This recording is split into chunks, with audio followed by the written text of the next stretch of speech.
Bon dimanche les pirates, Bruno Marchal, je vous kiffe grave, vous êtes mes héros car vous changez le monde, parce que vous vous formez, parce que vous prenez des coachings, parce que vous écrivez sous ces vidéos en commentaire, vous atteignez vos objectifs, vous récupérez vos conjoints et vous montrez au monde que c'est possible et j'adore tout ça. On va aujourd'hui faire la suite de la vidéo sur l'article que plusieurs d'entre vous m'ont envoyé sur de la revue Ça m'intéresse, Science, comment l'inconscient nous gouverne. Je vous rappelle que jusque demain midi, parce que c'est la fin du mois de février, parce que c'est le mois des amoureux, et que je souhaite que vous atteigniez vos objectifs, si c'est les vôtres en tout cas, d'être complètement rétabli l'année prochaine. Donc je vous offre 3 formations, les 3 formations très importantes pour moi: savoir badiner, comment avoir de l'humour, et sexualisé pour 99 €, mais c'est que jusqu'à demain midi, jusqu'à lundi midi, hein, sinon ça ne fonctionne pas comme ça. Voilà, c'est un petit cadeau pour la fin du mois de février, le mois des amoureux. Vous avez en descriptif de cette vidéo le lien pour accéder à toutes les formations, y compris ce pack promo. Le coaching, c'est 1 heure de coaching, et c'est ensuite 15 jours de suivi avec d'autres formules, vous verrez, avec des formations offertes, etc. Et vous avez le livre aussi qui est en descriptif de cette vidéo. Et si vous avez besoin d'un fichier de neurohypnose aussi sur mesure, vous pouvez vous l'offrir. Donc je vous disais hier que c'était l'inconscient qui nous faisait faire beaucoup de bêtises, hein. Je vous expliquais que votre inconscient abrite une banque de données glanées tout au long de votre vie, et que c'est ce qui va vous faire changer, qui va vous faire prendre des décisions. Donc si vous alimentez votre cerveau avec des bonnes informations, votre inconscient ensuite va les piocher dedans quand il faudra aller très vite. Donc c'est pour ça qu'à force de faire de la neurohypnose, c'est des fichiers que je vous mets dans les formations, vous avez une musique, vous avez des ondes binaurales et vous avez des messages subliminaux dessous qui rentrent directement dans votre inconscient. C'est pour ça que c'est si puissant, et donc vous allez nourrir votre inconscient de choses positives. Si vous avez dans votre inconscient des choses: je ne vais pas y arriver, ce que disent vos amis ou vos coachs préférés, ou quand c'est mort, ou il faut faire des silences radio, des choses aussi inopportunes que cela, eh bien votre cerveau va le sortir dans des situations où vous ne voudriez pas. Donc en revanche, si vous nourrissez correctement votre cerveau avec les bonnes informations, eh bien il y a des chances que ça se passe bien. Allez, on continue, on va parler dans la suite de l'article. Vous savez que je le découvre en même temps que vous. C'est l'objet des vidéos. Je vais y arriver ce matin. Oh là là, Bruno, c'est dimanche, oh, c'est l'heure du brunch. Oui, c'est un peu comme un coaching, si vous voulez. Vous me donnez vos informations, je les découvre en même temps que vous, et c'est pour ça que je suis obligé de m'adapter à vous. Et vous savez, je fais ça depuis 1999, donc j'arrive à peu près correctement maintenant, à peu près, hein. Alors on fait pareil pour l'article. Alors, les effets automatismes de l'inconscient. Le problème, c'est que ces biais implicites touchent tous les domaines. L'origine ethnique, l'âge, le genre, le poids, oui bien sûr, évidemment, hein. Lorsque vous rencontrez quelqu'un pour la première fois, vous lui attribuez inconsciemment des traits de caractère de manière arbitraire. Ça, c'est vrai, ce qu'on appelle en neurosciences l'effet étiquette, hein. Ça vient de l'âge des cavernes. C'est qu'au moment où on croisait des personnes qu'on ne connaissait pas sur un chemin, où tous se géraient à coups de gourdin, il fallait rapidement mettre les personnes dans des cases, hein, dans des étiquettes. Et le problème, c'est qu'une fois qu'on l'a mis dedans, en fonction de ce que l'on a déjà en tête, hein, les hommes grands, barbus sont comme ça, les femmes petites comme ça, sont comme ça, etc. Le problème, c'est qu'ensuite, on va chercher chez la personne que l'on a rencontrée ou que l'on croise les signes qui font qu'on va les laisser dans cet état, dans cette enveloppe, dans cette étiquette, et on va ne voir que les choses qui ressemblent. Si je me dis les grands barbus sont sympas, bien je vais voir que les choses sympas sur ce barbu-là qui est en face de moi.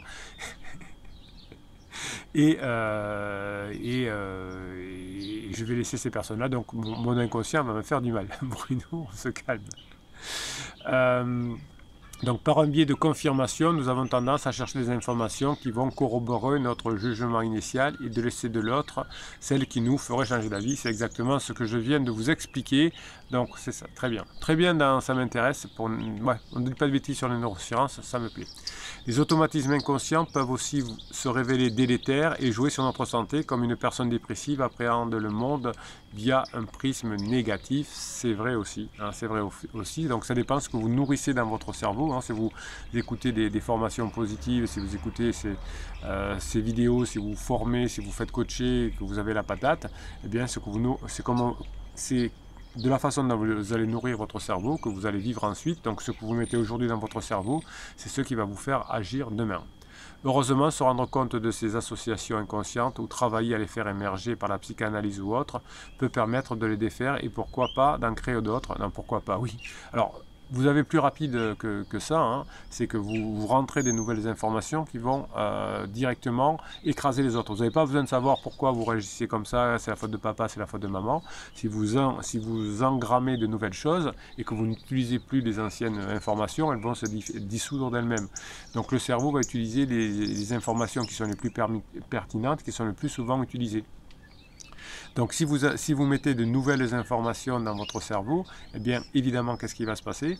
C'est que c'est ces informations plus récentes, plus pertinentes qui vont prendre le pas sur les autres. Donc il n'y a pas besoin de faire forcément une psychanalyse. Si ça vous amuse, vous pouvez le faire et c'est très amusant. Ça peut aider beaucoup, effectivement, mais il y a beaucoup plus rapide et beaucoup plus efficace. Vous engrammez de nouvelles informations par des formations par exemple et ça va écraser les autres. C'est vrai, alors le neuroscientifique Pierre Magistriti qui conseillait la psychanalyse dit ensuite: c'est vrai que l'on ne contrôle pas grand chose, mais ces processus inconscients ne sont pas une autre personne qui nous gouverne, c'est bien nous. Ce sont eux qui font notre spécificité, nos qualités, notre rapidité, notre créativité. Oui, alors je ne suis pas d'accord avec Pierre Magistriti qui dit c'est vrai que l'on ne contrôle pas grand chose, on peut tout contrôler hein, à condition de mettre les bonnes informations dans le cerveau hein, et ça c'est quelque chose que vous allez mettre en place vous consciemment, hein, en écoutant des choses pertinentes qui vont vous permettre de changer votre vie. Le rêve nous prépare aux situations dangereuses, dit Delphine Oudiette, chercheuse en neurosciences à l'Institut du cerveau à Paris. Pour Freud, oula, ça c'est vieux. Le rêve est la voie royale vers l'inconscient. Quelle fonction a-t-il selon les neurosciences? Alors le rêve serait une forme de simulation qui nous prépare aux situations dangereuses ou anxiogènes de la vie réelle. Oui, ça c'est vrai, donc plus vous allez vous former avant, hein, plus vous allez écouter des audios, des choses comme ça, des vidéos, des livres évidemment, plus vous allez vous préparer à l'anxiogénité de la vie. Une façon de tester les scénarios catastrophes pour être mieux armé, oui voilà. Donc si vous vous formez avant, vous aurez de meilleurs rêves, vous aurez de meilleures actions plus tard. Une étude a été menée sur des jeunes qui préparaient le concours de médecine. Celui qui fait le plus de rêves négatifs sur l'examen l'ont au final mieux réussi. Voilà. Donc plus vous vous préparez, plus vous mettez des choses dans la machine, mieux c'est. Vous allez du coup la nuit faire des exercices, entre guillemets, des situations pour vous aider aux futures situations. Donc le rêve permettrait aussi d'atténuer les émotions négatives associées à certains souvenirs, ça c'est vrai. Donc dormez plusieurs fois dans la journée, hein. On doit dormir toutes les 6 heures, comme ça on archive au fur et à mesure et on est moins stressé. Donc par quel processus? Durant le rêve, nos souvenirs sont réorganisés, des éléments stressants sont mixés avec d'autres, plus neutres, c'est vrai. Ce pouvoir de combiner favorise aussi la créativité. Donc plus vous dormez souvent, mieux c'est. Mais si vous écoutez des fichiers de neurohypnose, ça vous fait le même effet. Donc vous n'avez pas besoin de dormir. Si vous êtes en voiture, évitez de dormir. Si vous êtes dans un transport en commun, par exemple, vous mettez un fichier de neurohypnose dans les oreilles, ça fait le même effet et de façon peut-être même plus puissante. Donc cela va vous permettre de générer de nouvelles idées ou de trouver des solutions à des problèmes. Voilà, donc nourrissez votre cerveau avec les formations, les coachings, etc. Redormez dessus, hein, ça va vous entraîner et ensuite vous sortirez les bonnes idées au bon moment parce que vous aurez bien nourri votre cerveau. Alors les rêves prémonitoires existent-ils? Il y a beaucoup de choses qu'on ne perçoit pas consciemment dans la journée mais que notre cerveau enregistre. Par exemple, votre grand-mère tousse, sur le coup vous ne réalisez pas, mais pendant le rêve, cette donnée va être associée avec d'autres, comme le fait qu'elle a maigri par exemple. Vous vous réveillez en vous disant « ma grand-mère est malade », si elle décède le lendemain, vous penserez à une prémonition, or votre cerveau n'a fait que comprendre des indices cachés. Alors ça c'est le point de vue des neurosciences. Dans la spiritualité on pense qu'il y a des prémonitions qui sont possibles, hein, donc il y a plusieurs idées, mais ça c'est la réalité. Donc plus vous allez mettre de choses dans votre tête, plus ça va se combiner avec d'autres, et plus vous allez pouvoir prévoir votre futur, organiser votre futur, faire en sorte que votre futur soit puissant. Voilà, c'est la fin de l'article sur les neurosciences et sur l'inconscient. Qu'est-ce qu'on fait dans ces vidéos? Eh bien, je vous donne des mèmes que vous m'écrivez, des petites phrases qui sont sur des images que je mets sur le canal Telegram. Ça vous booste à la fin des vidéos.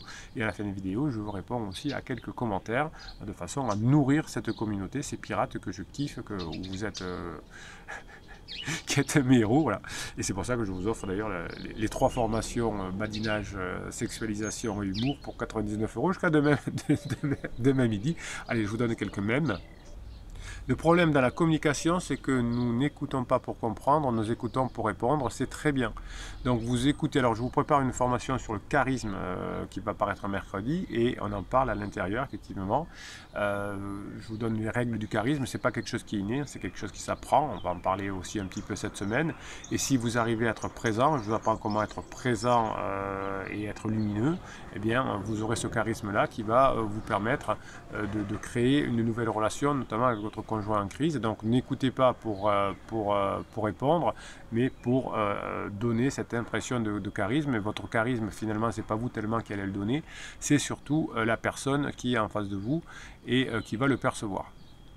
À faire aujourd'hui: sourire, profiter du soleil, dire merci, rester positif, ne pas juger, faire un compliment, aider quelqu'un, dire je t'aime, être heureux. Dites-vous je t'aime à vous-même aussi, hein, c'est important. Allez, je vous le redis parce que c'est bon. À faire aujourd'hui: sourire, profiter du soleil, dire merci, rester positif, ne pas juger, faire un compliment, aider quelqu'un, dire je t'aime, être heureux. C'est ça la communauté, hein. Vous nous envoyez des mèmes sur mon WhatsApp et je les mets à disposition sur le canal Telegram. Et je vous les donne un petit peu aussi de temps en temps en vidéo également. Il n'y a qu'un seul bonheur dans la vie, aimer et être aimé.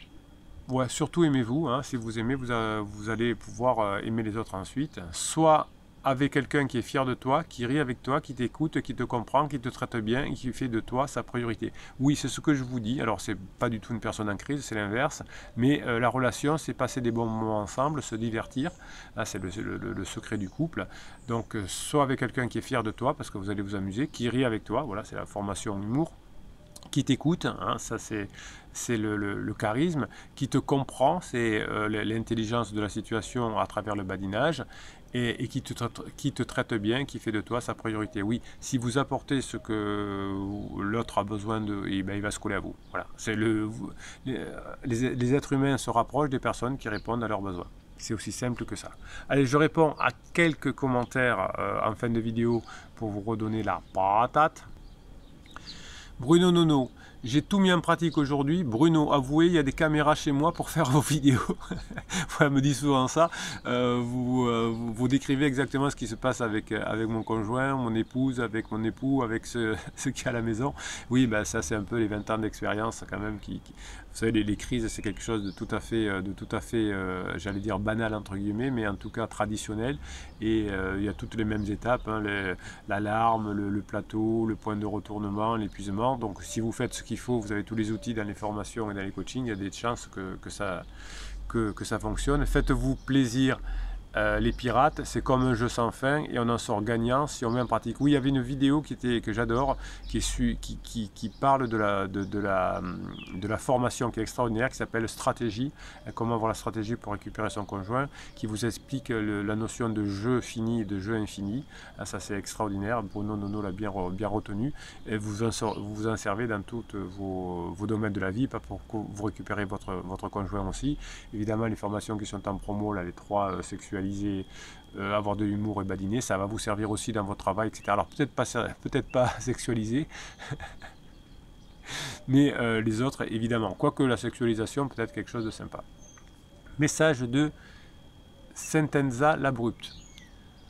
Oui coach, il faut que je sorte de cette de dépendance affective. Oui, vous avez une formation sur sortir de la dépendance affective. Tant que vous êtes dépendance affective, effectivement, vous n'arrivez pas à sortir. Bon, ma femme ne fait plus de sport, jamais d'ailleurs, ni ne s'habille particulièrement bien, ni de maquillage. Elle fait envie, votre épouse Sentenza. Donc, pas de séduction. Ouf, déjà, elle ne va pas chercher un autre. Oui, donc, elle doit avoir d'autres pansements peut-être. Elle n'en a pas besoin. Elle sait qu'elle me plaît déjà. Elle est, malgré sa demande de divorce. Bon, vous voyez que Sentenza va sûrement, s'il fait ce qu'il faut, s'en sortir. Ils sont encore ensemble, il n'a pas brûlé ses bateaux, il n'a pas fait trop d'interdits.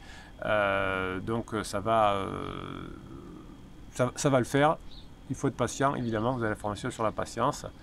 Alain lui demande comment elle s'habille, et Saint-Enza lui répond en guenille. Samedi dernier, quand je suis passé la voir, elle était à 15 h en pyjama, dégueu, avec ses bottes, et c'est toujours cool ça. Bon, après, ça ne veut rien dire non plus. C'est vrai. Mais bon, effectivement, quand on ne prend pas soin de soi, il y a des chances qu'on ne soit pas très bien dans sa tête. Est-ce qu'il y a d'autres... Allez, Sylvie. Je constate après tout que je n'avais effectivement pas réglé plein de choses.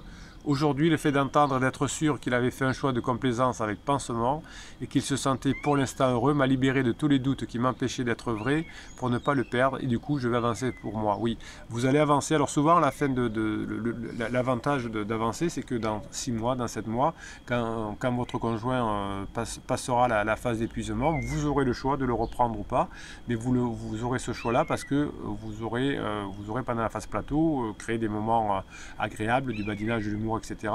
Et quand la personne est épuisée, qu'elle revient vers vous, c'est vous qui déciderez à ce moment-là si vous voulez le reprendre ou pas. Les choix seront inversés.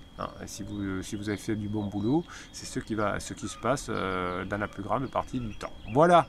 Donc bon dimanche à vous. Mettez-moi des commentaires, mettez-moi des pouces en l'air, c'est ce qui permet à YouTube de promouvoir votre communauté de pirates.